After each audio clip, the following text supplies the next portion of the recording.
اب پانی جب ختم ہو گیا ہے تو انہیں یہ خواہش ہوئی کہ میں کسی طریقے سے دیکھوں کوئی قافلہ آ رہا ہو تو اسے پانی طلب کیا جائے، تو وہ اونچائی پہ جاتی ہیں، صفا پہ چڑھتی ہیں کہ شاید دور سے کوئی قافلہ آتا ہوا نظر آئے۔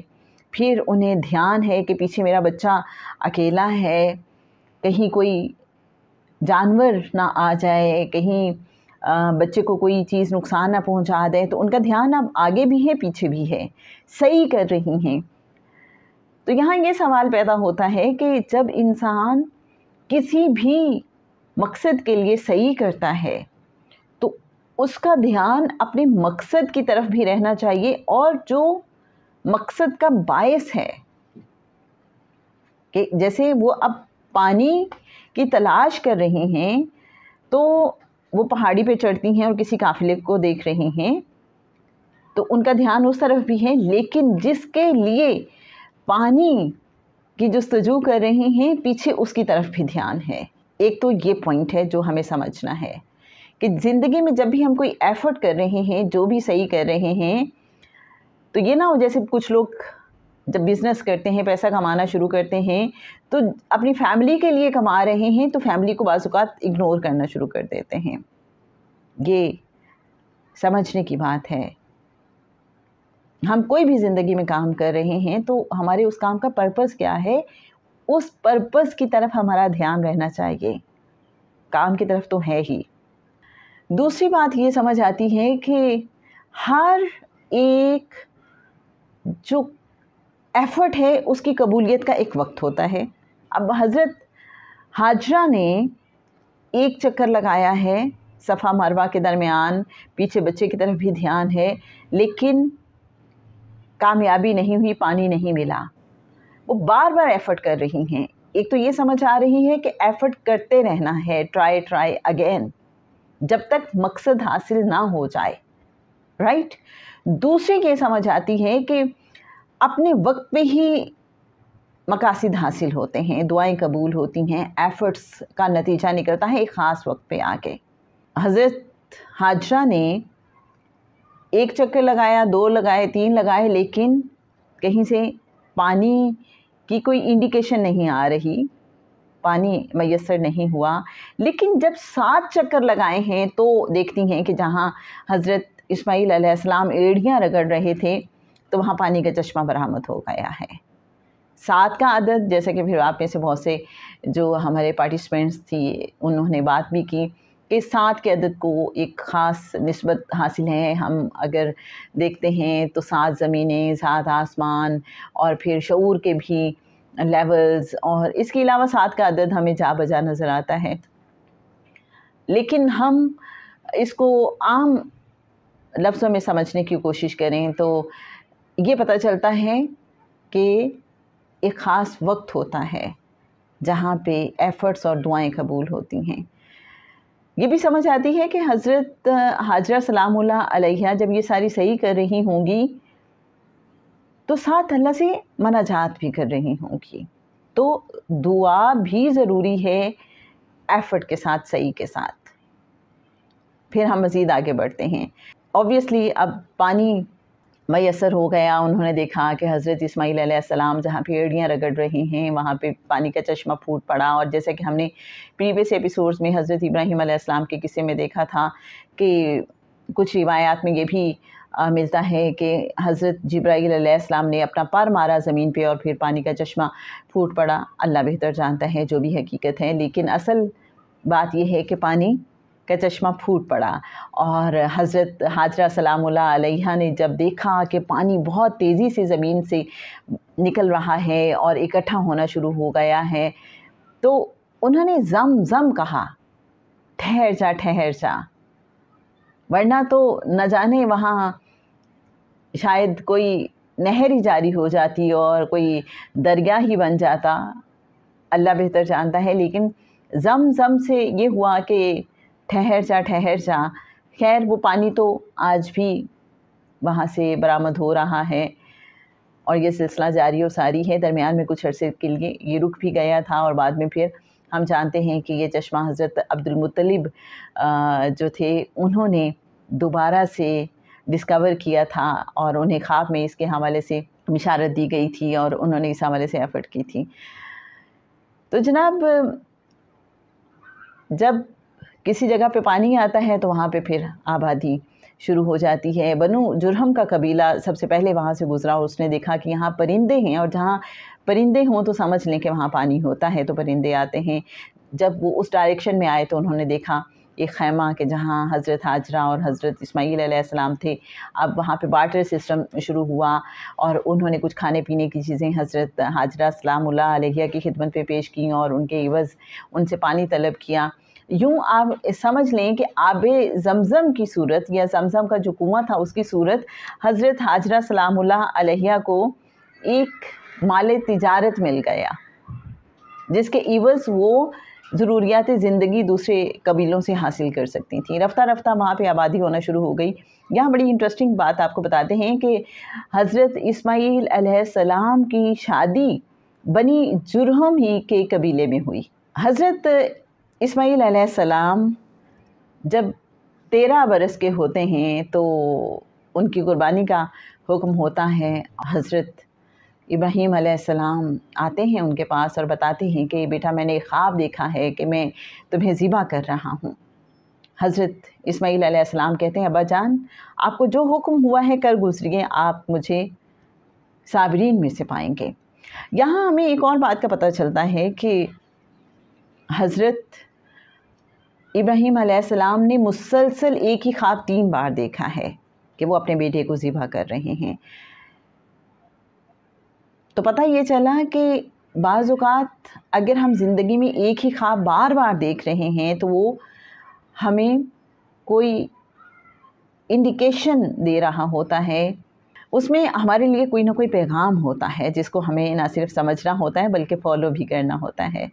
دوسری بات یہ کہ تسلیم و رضا والا جو خاندان تھا حضرت ابراہیم علیہ السلام کی، جب ہم لائف دیکھتے ہیں تو شروع سے آخر تک ہمیں وہاں تسلیم و رضا کا پیٹرن نظر آتا ہے۔ حضرت حاجرہ سلام اللہ علیہ کی زندگی کو دیکھتے ہیں تو وہاں بھی تسلیم و رضا، اور وہی ان کی اولاد میں بھی بات نظر آ رہی ہے۔ حضرت اسماعیل علیہ السلام کو جب یہ کہا جاتا ہے کہ بیٹا میں تمہیں ذبح کر رہا ہوں، یہ خواب دیکھتا ہوں، تو وہ بھی سر تسلیم خم کر دیتے ہیں۔